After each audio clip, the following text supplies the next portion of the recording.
Sud Radio, Dany Moreau, Pirate l'Info. L'info du jour Sud Radio, c'est le 1er mai et son lot de personnes qui descendent dans la rue comme Madame de Fontenay. Ah ben moi je suis pas contente, hein. Moi, je peux vous dire, question muguet, j'ai pas vu une tige bien droite, ni même une paire de grelots qui s'agit sous mon museau depuis le 1er mai 1963. Ah oui, Alors, ça date, hein.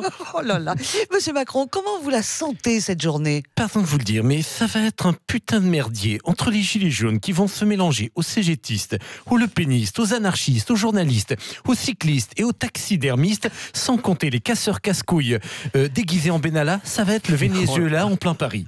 Et vous, monsieur Castaner? Moi, Kéké Castaner, pour ce 1er mai, j'annonce la mobilisation de 7400 poulets pour rentrer dans les plumes des gilets jaunes. Et vous serez où exactement? Alors, comme à mon habitude, je serai planqué derrière Laurent Nunez avec ma paire de baloches en bandoulière. Les consignes sont simples: matraquer le plus de gilets jaunes tout en laissant casser les black blocs pour que les chaînes d'infos en continu puissent diffuser une propagande, une information libre et objective. Ouais, vous avez bien fait de vous reprendre. Vous n'allez donc pas fermer l'œil de la nuit? Parfaitement contrant, car un ministre de l'Intérieur doit être mobilisé à tout moment et même très tard dans la nuit. C'est pourquoi je serai toujours joignable à mon QG. Vous l'avez reconnu, le Badaboom Night Club, où je serai en train d'interroger des suspects à l'oral. Oh là là, Doc Gynéco, que vous évoque le 1er mai? Ouais, cool. Le 1er mai, c'est là où j'ai fumé mon premier joint.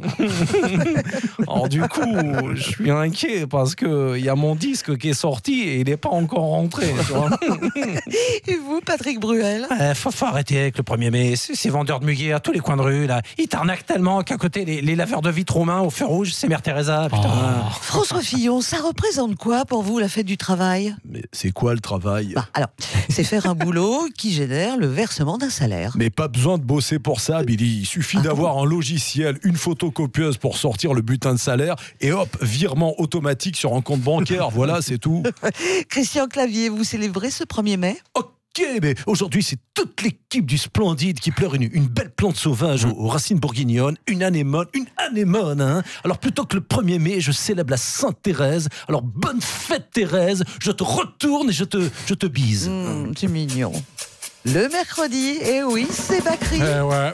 Et cette semaine, Jean-Pierre Bacri, vous avez vu le nouveau film de Guillaume Canet. Nous finirons ensemble. Ouais, c'est ça, ouais. Tu parles d'un film, là, moi j'appelle ça plutôt une farandole de néo-bobo, là, qui se retrouve au Cap Ferret, là, pour faire une putain de chenille, là. Putain, ça m'énerve, cette manie de faire des films entre potes, là. C'est aussi chiant qu'une soirée diapo des années 80, là. Franchement, est-ce que moi, je fais chier tout le monde avec mes films de vacances en Super 8 à Mimizan avec Jean-Pierre Daroutin, là? Non. Franchement, si à chaque fois que je faisais une raclette, j'en faisais un film, putain, j'aurais déjà fait 10 fois la saga Star Wars avec la tonne de Rob Lochon fondue dans le rôle de Obi-Wan Kenobi, quoi. Enfin, quand même, c'est la suite tant attendue des petits mouchoirs. Bah ouais, la suite des petits mouchoirs. Tu sais comment j'aurais appelé ça, moi? Le gros rouleau de PQ, ouais. Et je crois que j'ai pas besoin de te faire un dessin, je crois. Hein. Non. Tiens, Jean-Luc Mélenchon, qu'est-ce que vous faites ici? Bah quoi, c'est le 1er mai, les gens, hein. Bah, c'est aujourd'hui, c'est la fête à Bibi l'Insoumis, hein. Alors écoutez bien, les gens, sortir ce film-là de propagande néo-capitaliste pour nantis du bassin d'Arcachon le jour de la fête du travail, c'est encore une provocation de ce petit morveux de Macron, hein.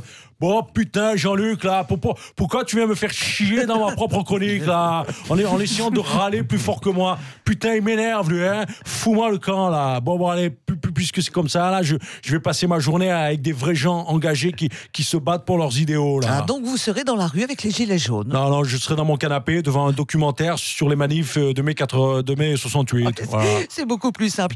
Le gouvernement a lancé son plan salle de bain à 1 milliard d'euros. Pour mieux comprendre, nous retrouvons l'analyse écho de François Langlais. Effectivement, Billy. Le gouvernement souhaite rénover 200 000 salles de bain en supprimant la baignoire pour y mettre une douche. Car il faut savoir que ce sont les personnes âgées en tombant dans la salle de bain qui font chuter la croissance. Alors qu'il est si facile d'ouvrir la porte de sa baignoire pour traverser la rue et trouver du boulot. C'est surprenant comme mesure. Pas tant que ça, car cela va dans le sens des annonces du président Macron, raboter la baignoire à sabot pour favoriser la douche fiscale. Car l'avantage en supprimant la baignoire, c'est qu'on balance les retraités avec l'eau du bain. Mais pourquoi un plan salle de bain? Il faut savoir qu'il y a plus de morts dans les salles de bain que sur les routes. Alors, pour récupérer encore plus d'argent, le gouvernement va tout bonnement installer des radars dans les salles de bain pour flasher ceux qui dérapent sur la savonnette à plus de 80 km/h. Et voilà. Ah, il tient bien l'anglais quand même. Allez, pour compléter cette analyse, place à un expert de la salle de bain. Oh non. Oui, c'est moi. Un qu'un coup de saxo, le meilleur connu. Bonjour, c'est DSQ. En tant que spécialiste du robinet qui fuit, je suis d'accord avec le plan sanitaire du gouvernement. Moi qui ai été éclaboussé dans une salle de bain, j'en suis ressorti tout essoré. Car croyez-moi, il suffit d'un accident de peignoir pour que tout dérape. On se prend les pieds dans le tapis de bain et on se retrouve les quatre fers en l'air dans la baignoire. Pour peu que la femme de chambre la femme de chambre rentre à ce moment-là pour tout astiquer, elle peut finir tout mouillée après une grande giclée. Vous comprendrez alors pourquoi, ma chère Billy, j'ai fait une croix sur les salles de bain et j'ai jeté l'éponge. Ouais, bah vaut mieux. Alors, on termine avec le mot de la fin de Stéphane Bern. Moshi Moshi, Pikachu Billy et Son Goku Bondry. Le petit bonsaï, regardez. Aujourd'hui, vous savez, c'est un jour historique au Japon car l'empereur Akihito tire sa révérence après 30 ans sur le trône. 30 ans sur le trône. Il avait dû manger beaucoup de riz, hein. Non, voyons. Écoutez, il cède sa place au prince héritier Naruhito et forcément, nous Français, on est un peu déçus. Mais comment ça? Mais réfléchissez, voyons, Billy. L'empereur de l'automobile, Carlos Ghosn, a les glandes et même les boules de geisha, car pour lui, pas de trône, mais plutôt le siège éjectable de chez Renault. Alors, formidable. Merci infiniment. L'anglais, topissime. Il reviendra. Ah oui, il reviendra. J'espère bien maintenant que vous l'avez. Dany Et Moreau. ceux qui reviennent aussi au stadium, c'est important de le préciser. Ce sont nos deux amis Dany. Tiens, d'ailleurs, Big Flo et Oli, que vous n'avez pas encore imité. Ah non, je les ai pas encore. On va les Mais bosser. on va vous entraîner un petit peu. On va vous entraîner, Dany Moreau. On va vous entraîner parce qu'on a justement deux places. Je voulais juste quand même terminer parce qu'on peut l'écouter en podcast évidemment, Dany, sur sudradio.fr et retour demain matin à 8h20. Big Flo et Oli, exceptionnel concert au Stadium de Toulouse. Ce sera pour le 24 mai et Sud Radio vous offre des places puisque c'est complet. Alors un chiffre, un petit chiffre.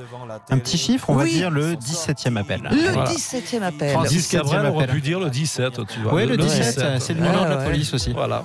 Allez, c'est parti. 17e appel, Au remporte ses places. 0826 300 300 et vous irez assister à ce concert de Big Flo et Oli au Stadium de Toulouse. Et 8h29.